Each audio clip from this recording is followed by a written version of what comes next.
Welcome to another episode of Alpha Intuition Podcast. We help you become the CEO of your life. I'm your host, Keisha L. Blair, and today I have a really exciting guest for you guys. But before I introduce him, if this is your first time watching, please make sure that you like, subscribe, and share this video.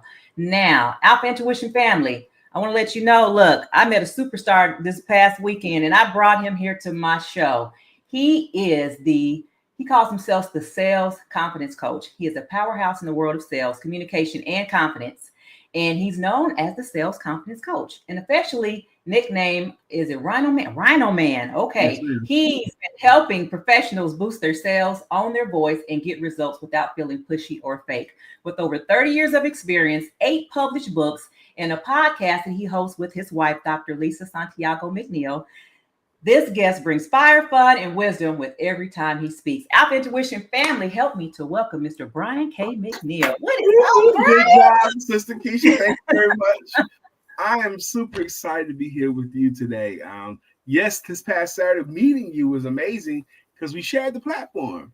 You gave a talk, and I think I followed you. I was like right after you, and it was a great experience. Mm-hmm. Look, I was so happy that I was number 3. It was like it was just a blur before that. So I got up and I came down. I'm like, "Whoo, this is great. Now I can see who's actually going to be speaking." But yes, I am Brian K. McNeill, and I thank you very much for reading that off about me. And I do consider myself a sales skills improvement evangelist. I believe that God has uniquely gifted me and qualified me and prepared me to teach people how to sell themselves, which they often forget, and their services better than they ever had before so they can earn more money. And this is my mission, to help people to do that. Well, I love it. We're just going to go ahead and jump right into it. So, Brian, tell me about just a little bit about your background and journey and what made you really interested in sales. Because I'm not a salesperson. I'm going to tell you that right off the bat. I'm not good at it. I know this, but you seem to be so confident. And I know you call yourself that. So tell me about how you got started in sales. I'd be happy to tell you, but you just did an amazing presentation on how you're not a salesperson. You just did a sales job on how you're not a salesperson. I heard you very much. Whether we like it or not, you were born a good salesperson. When you were a toddler, you were very persuasive. When you wanted that cookie or you wanted to be picked up, we get it drummed out of us as adults. But yes, I remember my journey in sales. I'm former military. I got out of the Army. I got a job at a hotel at the front desk, became a front desk supervisor because I had heard people in the hospitality industry earn good money. Anyway, my pretty wife showed up at work one day and said, "Brian, we're pregnant." She never showed up at my job. So I was super excited to have a baby coming and realized immediately, I don't know if I make enough money to bring a baby in. And I was 22, 23 years old at the time. And people were telling me, "Brian, you'd be good in sales. You'd be good in sales." And frankly, Sister Keisha, I had no idea what that meant, sales. Mm-hmm. So I looked in the newspaper. How long ago is that? Under Help Wanted, and found the sales section, and saw a job says, entry-level sales will train. And I went and interviewed and got hired. And it was what they call a straight commission job. Remember, people know what straight commission means. That means if you don't make a sale, there ain't no money for you. Okay. And I was horrible at it for 10 months. The training consisted of hanging there, Brian, you'll get it.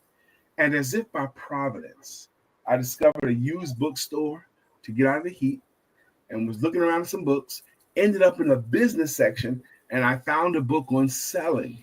And the first book I found was called How to Master the Art of Selling by Tom Hopkins. Had his picture on the cover of it. And I bought the book. And as I turned the pages, page 4 of it said, "Why you can't fail in sales. Why you can't fail." And I needed someone to tell me why I couldn't fail because I was dying. Okay. But it basically said, if you do what you're supposed to do, you're going to make money in it. So I read that book, and then I got another, and I turned those pages, and I got a little bit better. And I got another and turned those pages, got a little bit better at it.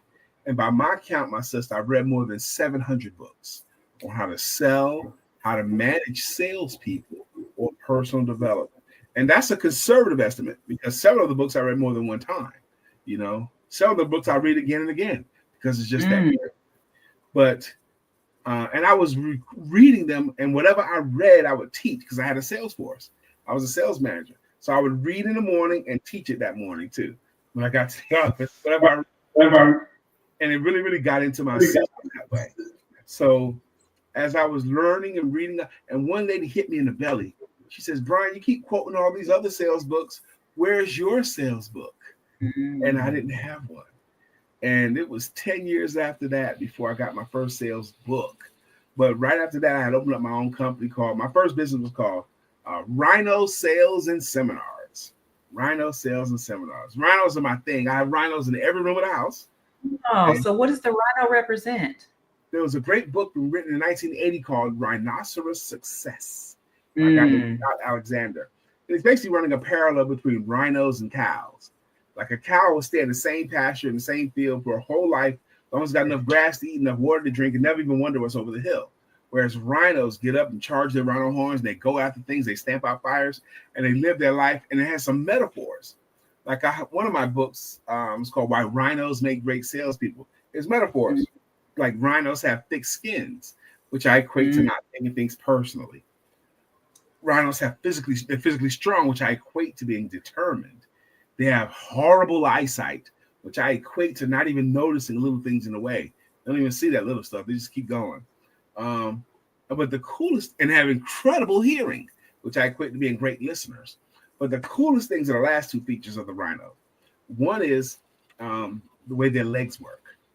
Because a rhino is physically unable to walk backwards.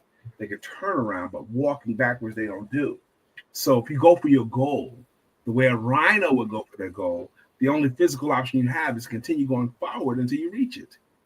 And then the last thing is their horns, the way their horns are situated. You see, like this one here has two horns. This one has a little horn, a big horn, and the way their eyes are, no matter what direction the rhino turns, it has to see it past its horns. And I use the horns to represent their goals. So this is the little goal that you have to keep before you can get to the big goal that also has to be kept before you. Okay. That is so good. I love it. Yep. I love it. But I started out in that journey, and then I got to the place where I loved it. And then I got to the place where I feel like I was supposed to be doing it. So it would start out as Rhino Sales and Seminars, and then it evolved to very personal sales coaching. And I was that for a while until about 2 years ago. One of my coaches, I have a couple of them.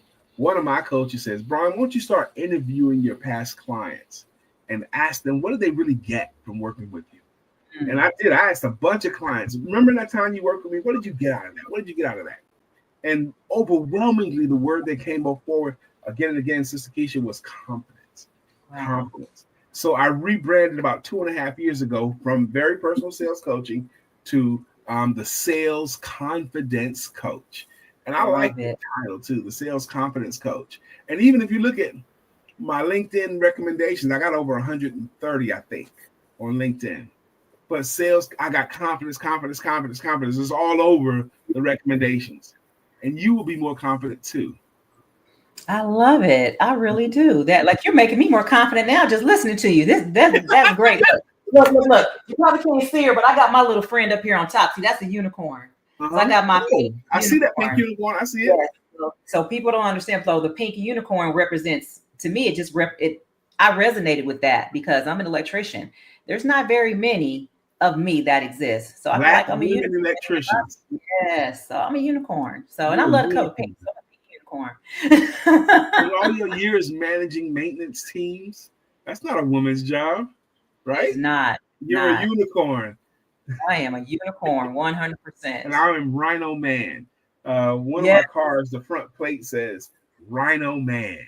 You know. You know what? You're gonna make me look up because I noticed that my unicorn has a horn on it too. But I have to look at. You said about the eye positioning. I'm gonna look into that and see if there's something else that I could do there as well. Yeah. I like that. Yeah. Yes. To just talk about, oh man, the position of the horn. They have to see past the eyes at any given point to see that's a good analogy. I love that. You keep your goals before you. You know, you can't forget stuff. And the stuff that you see and hear, it goes in your subconscious mind. I remember one time my wife and I, we had a corporate meeting in our house. She stood at the dry erase board. I sat in the chair and we just had a goals assessment meeting of what we wanted to do that year. We did it in January. We mapped out a whole bunch of stuff, and we wrote it down on that dry erase board, and we positioned the dry erase board in our office because we were hosting a podcast. So when you walked into that room, you saw it there. You didn't have to pay attention to it. And when you walked out, you saw it. And by October of that year, everything that was on that list, and it was a substantial list, we had accomplished everything that we just targeted to do, you know? And we do that yeah, so that the people can see it and run to it. Okay. Yes. Yes. You know, but that's important. If you keep it before you, it's so easy to poo-poo vision boards and talk down about writing it down until you see it real in your life. Your subconscious needs something. You can't be vague with your targets. Like, I'm going to make as many sales as I can. Your brain won't grasp hold of nothing. Many as you can, what does that mean? But if I'm going to make 10 sales this month or 16 sales or 4, your brain can help you because that's something that can grasp onto. Man, so let me ask you this question. What's one of the biggest misconceptions that people have about themselves when it comes to being confident in selling? Yeah. Thank you for that question. Okay. First off, everyone is already in sales, whether they like it or not. Okay. But most of the time, this is not going to sound pretty. People who think they're not confident in selling, people who say stuff like, I don't like to sell. That's a good one. I don't like to sell. I'm not into sales. I'm not sales. Those people, and it's not going to sound pretty, they feel that way because they're thinking about themselves. Oh, man. They're thinking about how they're going to be perceived if they do the activity of selling, instead of thinking about how much better the client's life will get, how much their client will be better off with what you offer. If you offer something that's going to improve their life, sometimes substantially improve their lives, and you don't offer it to them because you don't know how they're going to perceive you, it's because you're thinking about yourself instead of thinking about how much they're going to be helped. You know, the word sell has two originations. One is Greek and one is Old English. But the Greek origination of the word sell comes from two words, S-E-L and Y-E, which literally means to help. Look at yourself as to help. And the Old English version comes from a word called selon, which originally means willing to give up, willing to give, willing to help. That's what selling is. Now, it's going to be hard for me not to talk about this, but I'm a believer, first, second, and third, okay? Hey, let's talk about it.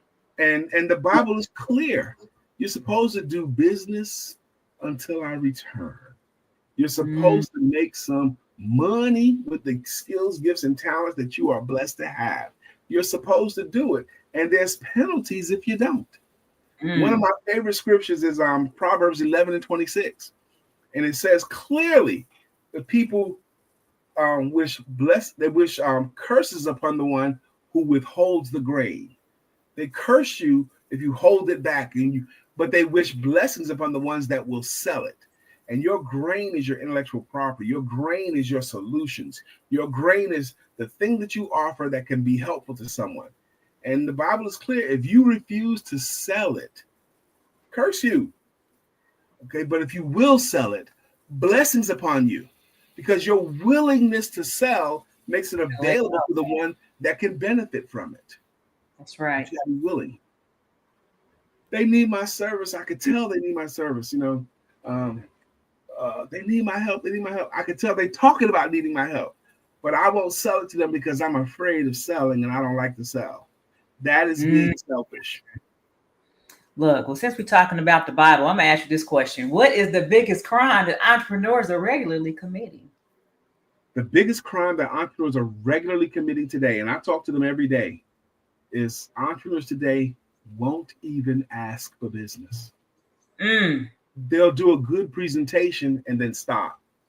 And then they'll hope that the clients will say, hey, look, I like your stuff so much. Can I hire you? And then they'll say yes. But the clients today just not going to do that for you. They won't even ask for business. In our live workshop, I do this exercise very often. What I'll say is, there anyone here with cash? And people just raise their, I say, hold up their cash. And I'll just pick some woman out of the audience. And I say, bring your cash up here. She'll run up to the stage, bring her cash, and everybody's clapping for her. I say, hand me your money. She hands me the money. I say, put your body close to mine so that the side of your body is touching the side of my body. And she does that. I say, now put your arms around me and squeeze me tight to you. And she does that too. Now I'm standing there with a microphone in one hand and her money in my other hand, and she's squeezing me. And I say to the audience, what's going on stage right now? They'll yell out some stuff. What actually is going on is I got a pretty woman to bring me money and hug me in front of you. How did that happen? She is only doing the things that I asked her to do. She didn't do anything I didn't ask her to do. Okay? Only what to ask. If you want someone to come to your cookout, you'll ask them to come, or you invite them to come, right? Yeah. If you don't ask for a business, you're not gonna get it. And I Asking, teach people how I want them to ask too. So I love it. It's the ask and you shall receive. That's right. Yes, that's right. It doesn't say hint around about it. It doesn't say hope for it. It says ask. That's Matthew 7:7. It says, seek, ye shall find, knock, and the door shall be open to you. And ask. Okay. So what do you think like kind of stops entrepreneurs other than like, and I know you said that that is them thinking about themselves, but like, what else goes into that to where they feel like they're afraid to ask people to buy things from them or to solicit? Again, they're still thinking about themselves, but that's the easy fix though. Okay. When I help people to realize if your client decided to hire you or buy your service or whatever, are they going to be better off? How are they going to be better off? Sometimes we have to remind adults, Sister Keisha, of how awesome they really are, because adults can forget. I really am great in this area or that area. Well, this really does help. So you have to remind them of how much better the client's life will be if they get your solution. Like if I ask, if someone hires Keisha L. Blair, are they going to and pay you the money that you ask and they accept your counsel, are they going to be better off? Oh, absolutely. 100%. See, there's no hesitation in you. Oh, absolutely, they're going to be better off. So if you know they're better off, if you're rock solid and absolute that they're better off, I want you to adopt this philosophy. Lucky them if they get to work with Keisha. Not lucky Keisha if she gets a client. Lucky client if they get to work with Brian. I want you to wear it like a coat. If someone hires me and they take my instruction, they're going to benefit from it right away, next week, next month, next year, and for the rest of their careers. I'm going to get money that I'm going to put to use right away, but they get the benefit for the rest of their careers. So who gains the most? They're going to gain. They gain way more than me. Even if I doubled my rates or tripled my rates or quadrupled my rates, they still are better off hiring me. Okay. And I want my entrepreneur friends watching this to believe that to be true. If you don't believe your services are much greater benefit for your client, work on your game until it is, or improve your product until it is. I love it. I love that. All right. So look, I'm in this new season of this. This is my my third season of Alpha Intuition, and talking about boots on the ground, being out in the field. So I talk about the leadership lessons that I've learned since being out in the field. So, and I know that sales doesn't always happen in the office. You got to get out there and you got to, you got to eat what you kill. You got to get out there and make those sales. So tell me about just some leadership lessons that you've learned from being out in the field with selling. All right. You just said a couple of things I need to address. Okay. You got to get out there. You got to eat what you kill. Now, you all have a right to your personalities. Not everyone's that way. And you don't have to be that way. Some people are hunters because that makes sense to them. The hunter wants to plot it out, plan it out, and then go out there and then capture, kill, and eat what they kill because that makes sense to them. They want to hunt the business. But not everyone's a hunter. Some people are what they call farmers. The farmer doesn't want to hunt. The farmer wants to consider a field or consider an industry. I'm working with just coaches right now, or real estate agents, or financial services people, or attorneys. They pick one industry at a time, and they nurture the industry. Just like a farmer wants to plow its own field and seed his own field and weed his own field, not concerned about the other farmers. He's taking care of his garden. And the farmers, they don't expect to plant today and get grass next week, but they do work with every confidence that if they nurture their own field, they're going to get a harvest. And some people are naturally farmers. They just nurture their field, working with every confidence. If they just take care of their field, stay in their game, they're going to get a harvest. That's two. And some people are what they call relators. They don't want to hunt or farm, but they care a lot about the person. The relators, they like themselves and they like other people a lot. And they can get along with all kinds of people, older, younger, black or white, all ethnicities, all faiths. They relate to them. And they use common ground as a basis to build their business relationship. And they're good at it. You're a professional black woman. I'm a professional black woman. We can work together. Or you've been through this experience, so have I. We can work. They can find the common ground as a basis to build a business relationship because that makes sense to them. That suits their personality. And then the last one I want to talk about is what's called the visitors. But the visitors, they're going to be the most competent ones. They could do the work better than everyone else. And they study it more than everybody else. And they practice it. They're on the cutting edge, and they're position themselves as the answer woman or the answer man. And everyone recognizes if you don't know this part of the business, or if you don't know how to do that, contact that person because they probably read it or they probably doing it. And they're very generous. They're willing to answer anybody's questions, and they're willing to they're willing to help out. But they stay super sharp, and they become the go-to person. And so if someone says, "Look, you've been so helpful to us. Can we work with you?" And they'll say, "Yeah." But everyone has a right to their personality. You don't need this. There's on the reserved person who's not gregarious can make as much or more money than the gregarious person because they will follow systems. Systems are more profitable than skills. What do you do from initial introduction to paying client? Following your personal steps to the sale. And Keisha, a lot of entrepreneurs are out here with no selling system at all. They're in want of a system. And they'll think it's because sales is hard or the economy's bad. They're just not doing the nuts and bolts, the basic stuff. What do you got to do on a Monday? What do you got to do on a Tuesday? What do you got to do on a Wednesday? Stuff that I teach. The not so sexy stuff that makes sure that you have another client next month. Yes.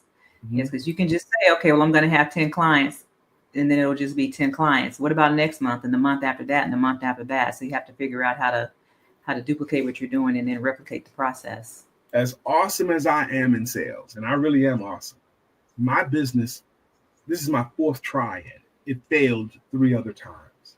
And I know how to sell. And they failed for the same reason, three times in a row.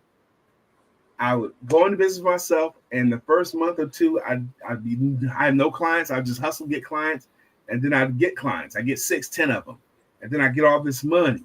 So I always made a lot of money in the beginning, and then I start servicing the clients, start delivering the training, and I stopped prospecting because I was delivering. And then the money went from here to here to here to here to here until it was no money, and then I had to tuck my tail and go back into corporate America. Because I had a mortgage and wife and kids. Yeah. So then I get my confidence up and I tried again. Same thing happened. I made a lot of money and then less and less and less till there was no money. And I had to go back to a job. And I hated it every time, Keisha. I hated to go back to the job. I hate every day being there. I know that feeling. You know that feeling in your gut. I know that feeling. It's like, you don't want to go back, but you have to go back at the moment. And then once you get there, this is a sense of happiness being an entrepreneur. Yeah. And you have to give that up in order to go back to corporate. It's like, right. But the last time I tried, it stuck. I wasn't married then at the time because it was just me and my little house and my cat Archie. And I had the wolf at the door. I was behind on my Cadillac payment. I was behind the rent. And I needed some money. And I didn't have any. And I told my Heavenly Father standing in my living room, and my cat was on the armrest of the chair. And I said, God, I don't care if they take away everything. I'm not quitting this time. I don't care if they take my car, my home, or as long as I got my cell phone, my laptop, and the clothes on my back, I wasn't going to quit. And I mean it. I really note that as my line of my moment, because when that moment came and I meant it, and I think my Heavenly Father heard me, I got a call like the next day or something. It says, Brian, look, we have an event this upcoming Friday. I know it's short notice, but the speaker that we booked, he can't make it. Okay. It pays $2,500. Can you come? And I was like, yeah, I can be there. And Keisha, I needed that $2,500. And then I took it, got the money, got ourselves out of trouble, but I was able to work better. And I've never had that problem. That happened back in 2000 and I'm going to say 13. Okay. But I haven't worked anybody's job since then, and it's been good. Amazing. Yeah. So you talked about the reason why, you had to go back to corporate because you needed that money. So what do you think for entrepreneurs, what is the number one mindset that's holding them back from making money? That's holding them back from making money? Is that what you said? Yeah. So the number one mindset block that's holding people back from making the money that they want to make. What is it that they're not doing to where it's like, okay, now I got to go back to corporate? Yeah. Again, I was victim of that myself. It's two things, and they're both mindset. And the older I get, the more I understand that mindset matters more than I even give it credit for. But it's the belief that they're worth it. It's one part of it. Am I worth the money I'm asking for? And I will tell you, there's people not as good as you asking for more money than you and getting it. Okay. That should punch you in the gut. There are people with half your skills making the money. But what you just need, and it has to be a confidence level too. For example, at one point, some stuff that I charge for right now, at one point I was doing it for free. Okay. And then a coach said, Brian, you got to charge something for that. And then I charged a little bit because I was confident charging that amount. And then you got to bump it up and I charge a little bit more for that amount. That same service that I used to do for free. And now what I charge for that same service that I used to do for free, probably significantly more. Okay, but I'm more comfortable asking for the money, but I had to build myself up to that confidence level. And I will tell you this, entrepreneurs watching this, it takes no more effort. It takes the same amount of effort to ask for a lot of money than it does the little bit of money. Okay. Whatever you were doing right now, very, very likely you should be raising your rates. Very, very likely you should be charging more. And here's the other thing too. If you don't charge enough, the clients that are accustomed to paying more won't respect you no more. You got to charge at least as much as they're expected to pay.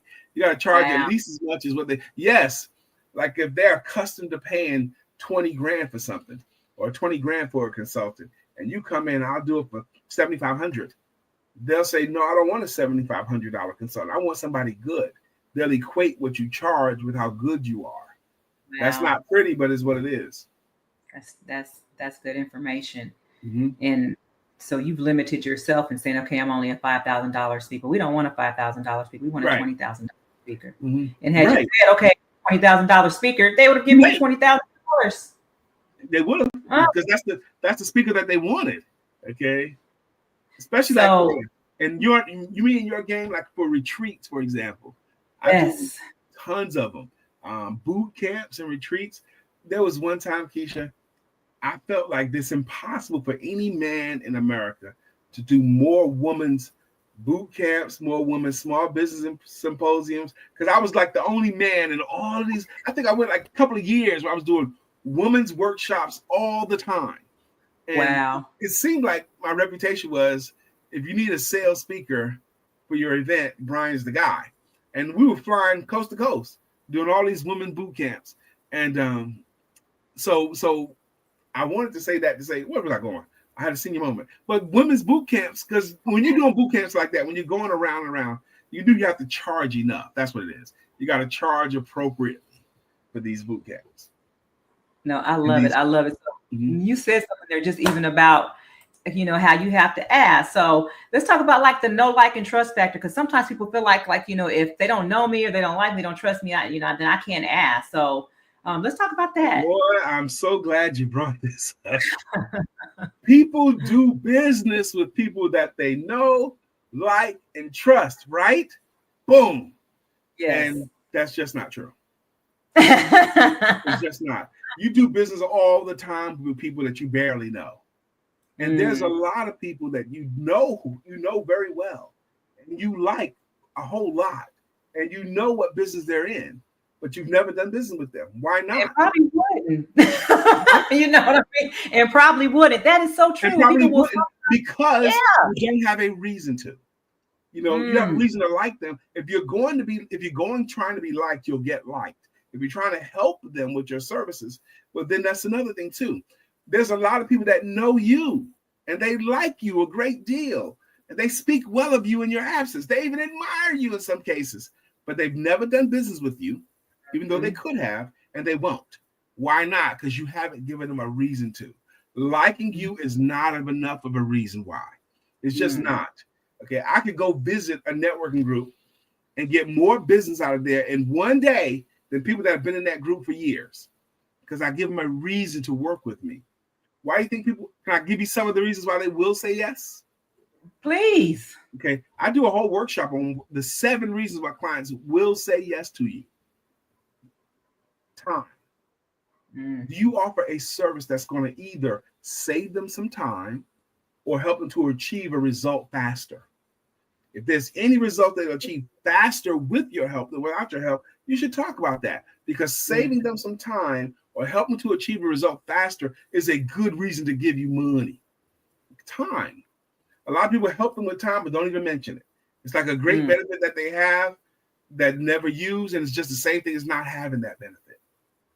Second one is money. Where you either help I like how you say that money. Money. You see, I got my money green sweater on. That's right. Money is the key. That's right. But will you help them to either save some money or earn more money or both? If your services will do any of that, you should talk about that too. When I do a group training, I ask them, why do you think anybody will hire you?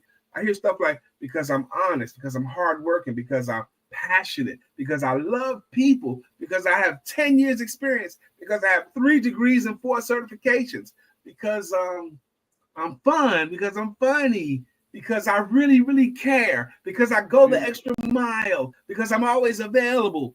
All of those things are great, and none of those are reasons to give you money. All of those are things that make people like you or save you a seat at the cookout. But none of those are reasons to give you money. Okay? If you can't show how it's going to benefit them besides you being their girlfriend or boyfriend kind of talk. And that's what I just named 13 or 14 things that people think they do business with, and they just not, none of those are reasons to give you money. Okay? Yes. I got more too. Time, money, good feelings. Can you help people feel better about themselves, like now? Or can you help them to imagine others have a higher opinion of them? If you can, that's a reason to give you money. I'll give you one more. Good health. Does your work help the client to either worry less or stress less in any way? That's a reason to hire you. If you let me help you, you won't have to worry about this nearly as much. I've been looking for someone to help me to worry less or stress less. If you help them to save some time, or if you help them to achieve a result faster, if you help them to earn money or save money or both, if you help them to feel better about themselves or help them imagine others having a higher opinion of them, and if you will help them to worry less or stress less, those are good reasons to do business with you. Those are things that cause people to want to do business with you now versus just hang out. Entrepreneurial friends, you are wasting time. I want to have a get to know you coffee. You ever had, let's have coffee and we can get to know each other. So you spend your 15 minutes driving to the place, you spend your hour over the coffee, then your 15 minutes going back for it, and no one talk business because y'all are getting to know each other. You just wasted each other's time. And if the client mentions a problem they have that you could solve and you don't offer to solve it right then, when you leave their presence, they like you less because you could have helped them and you didn't even try. I don't play like that. I see this. Oh my goodness. Look, so now while we're talking about all this, I'm super thinking, man, well, let's talk about it. So I know you have a podcast with the beautiful Miss Lisa, Dr. Lisa Santiago McNeill. That's right. Beautiful woman. So I mean, let's talk about it because I know I've just found your podcast today, so I need to go back and watch some of those episodes. And you need to come on and be a guest. Yes, absolutely, 100%. Yes, on the Empowerment Network. So tell me, We let's have an talk amazing. about We have a podcast that we've been doing since October of 2016, and we have an amazing core of regulars, people that show up 4 or 5 days a week because we do it Monday through Friday. It's called Let's Talk About It. It's personal conversations, business information, and spiritual inspiration with a little bit of shenanigans. The regulars, people that contribute regular in the comment section, it's goofy too. The show's kind of goofy because we have topics. Like today, we talked about your inner strength. You know, some people have more strength than they know about. But topics could be, you know, today's a new day, or yesterday ended, or your belief level, or something. We have all kinds of topics, but we always bounce off each other. But we also sing songs to our regulars, to our regulars. Like they all get a greeting song. They've been making comments. They'll get a greeting, and then some of them just really silly. We'll make a great song, okay, and we'll just put their name in it, you know. And they love it. And the first time you watch our show, you'll be like, "Oh wow, that's fun! I want a song with my name," and we'll find a song with the name Keisha in it. Yeah, There's plenty of them out there now. What, You know, plenty of songs with the name Keisha. We're trying to keep it positive. You know what I mean? Yes, that's yes. And just real quick, when I was younger, I used to hate my name because there were so many negative connotations around the name Keisha. So, you know, when I started seeing people like Keisha Lance Bottoms, Keisha Nightpool, you know, people would come out in a positive sense, like, yes, positive people named Keisha. So I'm trying to, you know, make sure that I keep that strand going to where I'm doing Keisha something L. positive. Blair. Keisha L. Blair, yes. Make sure they say the L too. Count that L because that way they can find you. If they just put a Keisha Blair, it can be anybody, but not. There's only one Keisha L. Blair. Keisha L. Blair. I keep telling people all the time. I have to remind them: there's no one has seen everything you've seen, and no one has your unique collection of gifts, skills, and talents. There's only one of you, and there's value in everything rare. Okay. Yes. Finally, we have to constantly remind people that you're good, and what you offer is good, and you should. Yes, I love that. So look, I'm going to hold this up because this is only one of the many that you have. Yes, I have a copy of Mastering Sales Language. That book right there. It talk about it's 21 harmful phrases to eliminate. Phrases like I don't like selling. Yes, you do, and I prove it. Or I don't like salespeople. Or no one's buying. No one has any money. That's just not true. If you say you think no one's buying and try to get a parking space at a mall on a Saturday, okay, everyone's there. But you do like if you ever sold anything, whether you sold a bike, a book, a car, if you ever sold anything, Girl Scout cookies, ever sold anything in your life, and after they paid for it, and you got the money and they got the thing that you offered, did you ever sit and think to yourself, I don't like that they paid me for that car that I sold? No, you always like the fact that they paid you for what you sold. You like the selling part of it. What people don't like, what they don't like is the potential for rejection. That's what they don't like. They don't like, it's not the selling, it's the potential for rejection or the possibility of not knowing what to say first, second, or third. Those are the things that people conflate with selling, but that's not selling. The selling's already happened. The potential for rejection was tripping people up. And if you can get past the potential for rejection, you'll find the game so much easier.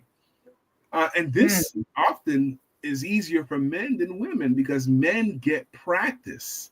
That's what I was just sitting here thinking. I was thinking that. You get practice on being rejected. Okay. When I was in the Army, before I met my wife, I was in the clubs every weekend. Okay. Thursday, Friday, Saturday, Sunday, I was partying every weekend. And I wanted to have a good weekend. I wanted to meet the pretty girl. Okay. I want to have a good time every weekend. And over time, Sister Keisha, I learned my numbers. Okay. So if I want to get my dance on, I thought I was a good dancer. I want to get my dance on at the party. So what I learned was it took me 4 tries to get the right one. Okay. This is unscientific, but it was what my numbers were.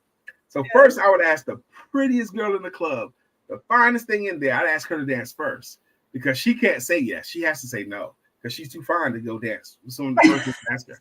So we knew she was going to say no. So I'd ask her first to get that one number out of the way. Okay. It was a game to me. Okay, it was a game. So I'd ask her first, and then the next person I would ask, she might say no too. So then I'll get hyped. Okay, and then when the third person would say no, not right now, maybe next song, I got really hyped because the fourth one always said yes. Okay, Hey, so this is my girl right here. This fourth one yeah, is it. whoever it is, the next person I ask is gonna be my girl for the night. I know it because that's how the numbers worked. I love it. I love it. I love it. But That is it. those added. Okay. Huh? Yes. No, as you were saying that, I was thinking, I know men are probably this is why men are better salesmen than most women, because they've gotten over that rejection factor. Yeah, and not taking it personal. They're not rejecting you as a person. That's the thick skin on the rhino. It's saying no to your offer, not saying to you. It's not a judgment on you as a person. It could be timing for them. Okay, the game's not over. Here's the other problem. Some people look at selling like it's an event. Okay. I want to role play something real fast. It's gonna be easy. Okay. Are you married? No, not yet. Okay, good. This is gonna be even better. Okay. Let's say that you were running around on a Saturday, doing all your errands, and you're about to head home, and you decide to pull into a hotel bar just to get one drink before you go home. Okay, normal thing. So you go in there, you ordered your soda. Okay, and I'm gonna come up to you. The role play starts right now. Okay. Okay. Hello, how are you? I'm good. How are you? I'm good too. My name is Brian McNeill. Please tell me, what's your name? My name is Keisha. Keisha, I think you are lovely. Keisha, let's get married. Are you crazy? See? That's how you would normally react. People who don't understand selling, that's how they treat it. I asked her, and she said, am I crazy? She don't know enough to say yes yet. She don't know if you have any redeeming qualities or not. Okay? That's foolish for her to say yes. You put her in a position. It's not an event. Okay? I asked her to marry me. She said no. That's not how the game is played. Okay? Selling is a process. It's not an event. If we had met in that and shared a drink and a lap or two and scheduled a date or breakfast or lunch or something, and over time, it could be a year, 2 years, had an argument or two, over time, if I propose, now she knows enough. Okay. Mm-hmm. I love it. That is so good. Yes. I'm not about to marry you. I just met you. I'm not about to give you no money. I don't even know if you're good or not. Same thing. Okay. You could be the king of Zamunda and I didn't pass you by. Got his own money. Look. He got his own money with his face on it. I didn't pass him up. Yep. No, I love it. They didn't sell well. You sell your way through life. And another one of my books is called 932, The 9 Most Important Words. That's my character, Mr. Randall the Rhino. Okay. He's talking to his 9-year-old daughter. He's teaching her the 9 most important words of life, like courage and love and power of the word no, because he wants her to be happy and successful. But there's 3 most important skills. And I think the 3 most important skills of life is the ability to communicate, articulate a thought, the ability to lead yourself and others, and the ability to sell. And I think the ability to sell has more to do with your success or failure than anything else, more to do with your prosperity or poverty than anything else, more to do with your happiness, your ability to sell your child to get a good grade, your ability to sell. And some people, if they have a negative connotation with the word sell, just replace it with the word help. It fits all the time. The ability to help them with what you offer. That's the difference right there. The ability to sell. And whether you like it or not, you could be in any job anybody ever has, any endeavor that attempts to bring money in, you're part of the sales process. That's it. You're part of it. One of my favorite books that I didn't write is called To Sell is Human by Daniel Pink. To Sell is Human. And he talks about how we're all in sales. Even school teachers, they're in sales. Yes. So now you have 8 books total right now, right? Yes, ma'am. So how do we find your books? How can I go get? I know I have one. I got this when I was in Charlotte with you, but how can I go find the rest of them? You can either go to my website, briankmcneillsales.com, Brian K. McNeill Sales, McNeill with 2 L's, sales.com, or you can go to Amazon and look up Books by Brian K. McNeill, and they'll show you all of them. Nice. Books by Brian K. McNeill. Yep. And so now, what was your, out of all the 8 that you have, which one is your favorite? That's like asking which is my favorite kid. I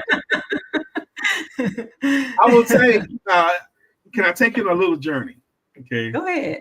My first book, I was so proud of it. It's called The Shortcut, the fastest route to selling your services. This is my first one. And I remember, I knew it was coming in the mail, but when the UPS driver rang the doorbell and left the box in front of the door, and when by the time I got to the door, he was getting in his truck. And I looked down, I saw that box. I knew it was my book. My wife, Lisa, knew it was my book too in there. We suspected it was coming. But boy, the first time I opened up that package and took out my first book and held it to my chest, the book vibrated. I vibrated. We celebrated. Okay. We celebrated. The first, you never forget your first one. And that was special to me. But probably the one I won an award for was 932, the 9 most important words. I won a DAG award for this in 2 categories, children's book and motivation. These 2, well, Why Rhinos Make Great Entrepreneurs. I love this book too. Why Rhinos Make Great Entrepreneurs, featuring my character, Mr. Randall the Rhino. But these 2 I consider the essentials. Mastering Sales Language and Asking for the Money. Okay. If you're in business, you got to have both of these, because asking for the money teaches you what to do before you ask for the money, what you do when you ask for the money, what you do if there's a little resistance. If you read the reviews of that book, they talk about how that book gives you confidence. They say, and plus they get the chance to feel my personality, but they get much more confident when it comes time to close because of that book. And there's stuff that you got to, like bad words. I feel like I'm about to sign my life away. Sign's a bad word. Payment's a horrible word. You know, down payment's even worse. Contract. It's just these bad words that people say. And I tell them to stop saying those bad words and replace them with good words. And I tell them the most emotional words. That's all in Mastering Sales Language. Words that you need to use much more often. Yeah, I like that. I like that. So with all, so is there a plan for book number 9?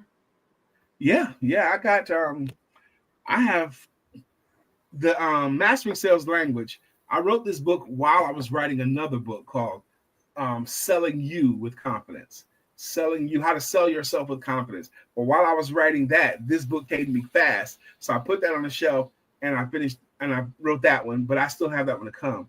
I have a part 2 for 932 already written, but I haven't published yet. And the next 932 for teens is what it's going to be called. 9 more most important words. But the one I probably will publish next, my 9th one, is Men Need Men. I've been leading men's groups since 2013. And men have a lot of the common fears, the same things that scare men. And men need men. Men need a safe place to have conversations and all that. So I will probably publish that one next. Men Need Men. I like that title. They really do. I have 3 boys. How old are your boys? 3 men. You're men now. 30, 25, and 18. They could now twice a month on the first Tuesday and the third Tuesday. I host a group called Male Empowerment Networks, and we got great guys. And it's just an opportunity for men to be able to talk. It's a discussion group. We talk in a transparent way. We introduce ourselves, we discuss a topic, but everyone is heard and everyone matters. And they're old enough to be invited to Male Empowerment Networks. So we do it on the first and the third Tuesday of every month. I'll send you that information too. Yeah, if they want to. Absolutely. I would love to send that to all 3 of them. One of them, he's overseas, but I'm sure there's a way. If it's online, he can probably. Yeah, it's online. We do it virtually. Before pandemic, we did it in person, but it became better when we started doing it virtually, because now we have regulars in Detroit and Atlanta and New York and Cali. So it's better now. That's good. That's good. So what upcoming projects or events do you have coming up, Brian? Ooh, Lordy Jesus. I always have stuff coming up. Okay. What I'm most excited about coming up is my 8th book is called Selling Financial Services is Different. And this one is just now coming out. Okay. So I want to spend more time selling that book and promoting that book. My wife and I have so much going on dynamically. We plan on having a fun summer where we just travel a lot, okay, this summer. So that's probably the biggest thing. We're just positioning ourselves where we could do a lot more traveling this summer instead of just working. I love my work and I love working on what I do, and I think my work is impactful. But I want to we're getting to a place now where we want to just travel some, have some, go here and there, not just there, you know. Yes, here and there. So you talked about your retreats. Do you do men retreats too, or is it just mostly for the women when you travel? Now, it's more appropriate to say that I'm not facilitating all those retreats, okay? Okay. I'm coming in as a guest speaker or facilitator. Okay. I could do a retreat where I run it, okay, but I'm not. Most of the time, I'm just coming in as the guest speaker. Okay. Okay. No, that's good information. I'm sure even at a retreat to hear how about you can go back home and just utilize some of the information that you give people. I know that's just so impactful. Now, we have done a retreat for coaches. My wife and I, we did a retreat for coaches in Myrtle Beach for 3 or 4 nights. But it was amazing, Sister Keisha. Everyone there was a coach, and everyone got a chance to give like some of their best stuff to the other coaches. They did a workshop for other coaches. They all gave workshops, and everybody, they still talk about that. They still want to do that again. Everybody there is a good coach, and they all gave their workshop to other coaches, and we shared the cooking. It was at a house, you know, so, like these people cooked on the first night, the second night. We shared all the meals. We did all the work together. It was just great fun at the beach. That's good. Yeah, Myrtle Beach is a beautiful place. Mm-hmm. I love that. All right. And I had this up here a minute ago, but what's next for you? So like 10 years down the line, where do you see your business? 10 years down the line, I plan on still be doing what I do now, but I still just plan on making my money telling stories. Okay, I did a series, Story Time with Paw B, because I have grandchildren call me Paw B. So I did a series with little cartoon characters, and where I just get in front of camera and tell stories, useful fiction stories, sales stories, and I got 33 of them. And I was sharing them a lot. It's like bedtime stories for adults. So I feel like I'm going to just keep telling stories. I'm going to always sell my books. I don't ever think I'm going to fully retire. I think the most I would do is semi-retire, because how long can I not just sit on the beach? So I'm going to always do what I do, just tell stories, make some money that way. Yeah, I love it. I love it. And So, all right. So, story time with Paw B. Yeah, I got lots. So, are any of these on the podcast that you and Lisa do? Yeah. Okay. Yep. Or you go on YouTube under Brian K. McNeill. There's a bunch of stuff. Story time with Paw B. Okay. I got a little jingle. Come through, everybody come see. Story time with Paw B. Yeah. Yeah, so I remember you did a song at the was it a song that you I did a rap lyric. A rap, yes. Yes, yes, I did. Yes. I always do that one. There's one more I do too. I do a lot of them. I've even done at a women's boot camp up in New York. I said, okay, now I'm gonna start off a rap lyric, and whoever can finish it gets this prize or that prize. And they had a lot of fun with that too. So, oh my goodness, I love it. Oh wow, this is so amazing. So look, I'm old school hip hop and rap now. Me too, all day. I'm sitting up here. I had a beat going in my head even while you were just saying that. Yeah, man, that's what we do. But I love to keep it fun. I know my work is impactful. There's a reason why I have hundreds of testimonials. Yes. Literally 300-400 of them at least. Okay. About how my work has impacted their organization or them personally. So, and I'm gonna keep doing what I do. That's what I do. Well, this has been an amazing show. So my last question that I have for you, this is what I asked all of my guests. Okay. The name of the show is Alpha Intuition. When you hear the name Alpha Intuition, hear that phrase, what does it mean to you? Oh, wow. Well, when I first thought about Alpha Intuition, because anybody's going to have an opinion. I was thinking, is she saying alpha, like lead dog, alpha kind of thing? And leadership, intuition. I was thinking it was somewhere in that range. That's what I was thinking. Okay. So Actually, it can mean several things. I'll just tell you really quick. My first season was about relationships, and I did it on, it was titled Helping Men to Crack the Crazy Girl Code. And see, so men are mostly alpha males, and women usually go with their intuition in relationships. So that's kind of how it started. Then it evolved to where I went into the corporate space, and season 2 was about helping people to crack the corporate relationship code. So thinking about just your alpha intuition, going with your gut feeling on and listening to yourself when it comes to certain things. And now this next season that I'm, my third season that I'm in, is leadership lessons I learned in the field. It's all about really tuning into your inner being and knowing that what you're doing is right, but you have to talk to yourself and talk to God first. So alpha intuition. Love it. Love it. Just the whole mindset going out into the field, leadership lessons learned in the field. Think about your leading with love. Letting love be your greatest weapon. Your love, your real love will shine through your eyes and resonate in your voice. Your love will warm their hearts and melt their resistance. And you can't fake it. You know, you have to share real love. Your love can be your shield. Your love can be your sword in the field. Do your work. You ever seen, I know you've had this happen when I was dumping, someone cook you a great meal. They cook you a great meal. Grandma's greens, auntie's cornbread, auntie's potato salad. That stuff is special because they put love in it. Okay. Somebody else can have the exact same ingredients and can't do it the same because they don't put the love in it. That's the thing. If you put love in your thing, it'll be better. That's almost like grocery store potato salad and grandma's potato salad. It's different. That grandma potato salad hit different. Tastes what, sterile or bland, but not like grandma's. Grandma's got something else in there. Okay? You got something extra in it. You don't even know what it is. You just know it's good. That's right.